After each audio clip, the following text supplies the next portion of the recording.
Hi, welcome to Watcher DM. I'm Gabriel, and today I'm going to do a flip through and review of Decagone by Waco and Bodhi. Actually, I got a funny story from Waco about where his name comes from. Uh, I guess he had a Wacom Atrixo, and yeah, Waco. Somebody called him Waco in their stream, and that stuck. So Wacom. Now I can't see it and not think Wacom. So cool story. Waco, it definitely stuck in my mind. I picked up Decagon a while ago. I'm a big fan of Slow Quest, which is Bodhi, and of course Waco. But I didn't own Mothership at the time I think that this came out. So I recently was able to play this adventure, and I obviously have the physical book here. I recommend getting it. It's wonderful. It also comes with this very nice map, which is the isometric Moroi Deep Ocean Research Facility. And on the back here, it's got a player map, so something they would have like an in-world artifact showing the location, which is pretty cool. Also, I actually don't remember how I got this, but one of the adjacent kind of things that I ended up with is the Moroi Vend. They may have just mailed this with it, but yeah, it's a vending machine. It's a little pamphlet card vending machine with cool little bits in it. So it's got like some vape you can get that does different things, and a little cola drink and some foods. They got a brandwich trying to advertise to you while you eat your snack. And then, of course, ammunition. So if you need to buy ammunition, that's available to you. Anyway, yeah, so cool thing on the side there. But let's talk about the adventure proper. So one of the appealing things about this adventure is that it is small. It only contains, I think, 10 rooms. Let's see. One, two, three, four, 5, 6, 7, 8, 9. So 9 rooms. And because of the size of the location, you would normally think, oh, well, this is going to be a breeze to get through. They're not going to, they're going to die really fast because it's Mothership. Or they're going to breeze right through it, and you're going to be wondering what to do with the rest of the night. But the gimmick to this adventure is it is in a time loop. So when the party arrives for the first time coming down the elevator, it gets stuck. They've got to climb out of it and sort their stuff out and start exploring. And you start a real world timer. And when that hits 10 minutes, they are back in the elevator and everything has reset. So that's the conceit. There's a whole nice section here about time loops. There's some tips on how to use the time loops. The things that carry over are stress and panic table effects. And then anytime they get a successful check on something, you don't have to force them to check again. There's also a really good blog post, or maybe it was just a Discord post, on the Mothership Discord about variations to this adventure. I tried to run it from the book just so that I would have that experience.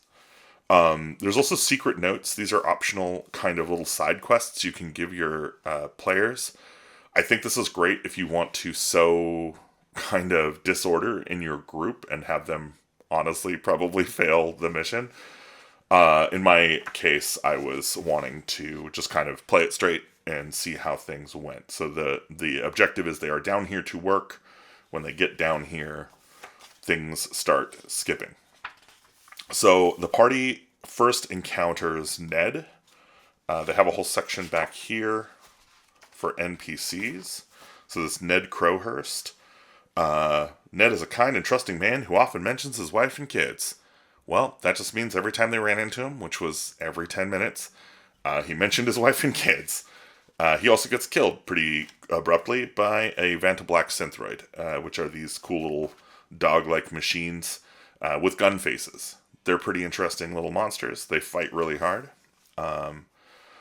So Yeah, I think the hard part of this adventure, once they kind of interact with that for the first time and get skipped back to the elevator, is kind of getting everybody on board with how this works, because it's kind of more like a speed run than an adventure in many ways.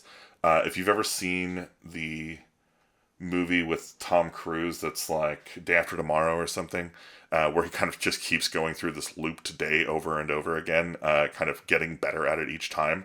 That's kind of the objective of this adventure. And I'll tell you, for some players, that's a huge hit. For others, it's kind of a miss. So, I might actually recommend kind of having that conversation as early as possible, maybe even before you run it. The locations are relatively well described. They're pretty well organized. I didn't find myself feeling unsupported. They're pretty terse, so they're kind of a quick read and easy to scan. Again, the visuals here, all provided by Bodhi, are fantastic. I think they tell the story. The aquarium is an interesting space. It's got a 4D printer. It's got a teleporter in it, like organic matter teleporter that goes to a 4D printer in another room that is blocked basically through any other access. So the way to get here is to get destroyed in the teleporter and be printed in the printer room, which is super funny and clever. But you don't want to be going through that on your last loop, as it gives you permanent exhaustion after 10 days. You basically have a shortened lifespan and painful death. Guaranteed. The security checkpoint was a super interesting part of the adventure. So basically, what the party is trying to do is to get into this main lab and stop the experiment that is causing the time loops. And getting here, they have to go through this security checkpoint with these laser grids. And the laser grids can be passed. You have to pass 3 body saves, which, if you know anything about Mothership, body saves are not easy. Yeah, so you take a bleeding wound if you fail your body save here, which means that most people will die before they get past it. In our case, one person did get past it, but they didn't get to this door. They just opened the door before, boom, they were back in the elevator again. The synthroids have a pretty easy lockout mechanism that once the players figure it out, they can disable the synthroid that kills Ned. Ned is kind of useless, but, he'll, whatever, like, he's nice enough, I guess. He doesn't really have useful information, I guess. If the party can get to this room, they can get the code to turn this off, and that's a big deal.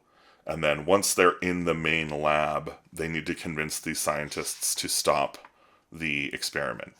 That can be done by another scientist, but others will find it much, much harder. The particle accelerator room has a portable particle accelerator, and that is a deadly device. It was used to great effect in our adventure, where one of my party members used it to destroy the unbound synthroid in the main lab. So basically that's the loop. That's what they're trying to do, is get there. And the rest of it is just them exploring and figuring this place out loop after loop until they get there.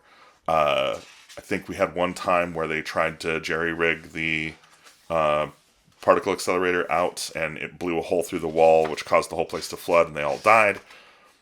And then ding, they come down the elevator. Every time they die and come down the elevator, it's a sanity save, which is pretty cool. As soon as they shut down the experiment, the boss synthroid comes down and fights them. I had a player's character die during this fight, which of course is after the loops. He was super frustrated that he'd kind of made it this far and died. And then they've got a nice little flow chart on how to award the party for their survival, I guess, ultimately, or success. Again, nice little section of NPCs, and a couple of devices here in the Appendix B. Really, really nice, punchy little 20-page adventure. It's not trying to be anything that it isn't. It doesn't really provide any extraneous material. So I think we ran it to conclusion in about 2 hours. I'd recommend going for about that much as well, but I think that's pretty on par for most adventures of this type. One thing I will say is if you're going to run this, you may want to try running it in person. I found the online version of it to be a little less than stellar, just in terms of having a clock running while people couldn't talk at the same time, made it feel like those 10-minute chunks were kind of eaten up by talking, which I know is frustrating for at least one player, and probably would be frustrating for others as well. Also, the timer, like, something's supposed to happen at 8 minutes, something's supposed to happen at 5 minutes, and if somebody else is talking while that's going on, it can be really tricky to kind of interject what's happening. Also, I had to reset the tokens because I was using a VTT. I was using Foundry at after each reset, which again just made some time in between resets that you could probably get away from if you just ran this in physical space. So I would suggest running it in physical space first, trying that out. Online was still fun. We had a great time with this adventure. I can highly recommend for the price and the size. I think this is what I'd be looking for in an adventure for Mothership. Really, really well done. So great job, Bodhi. Great job, Waco. I will run it again for sure.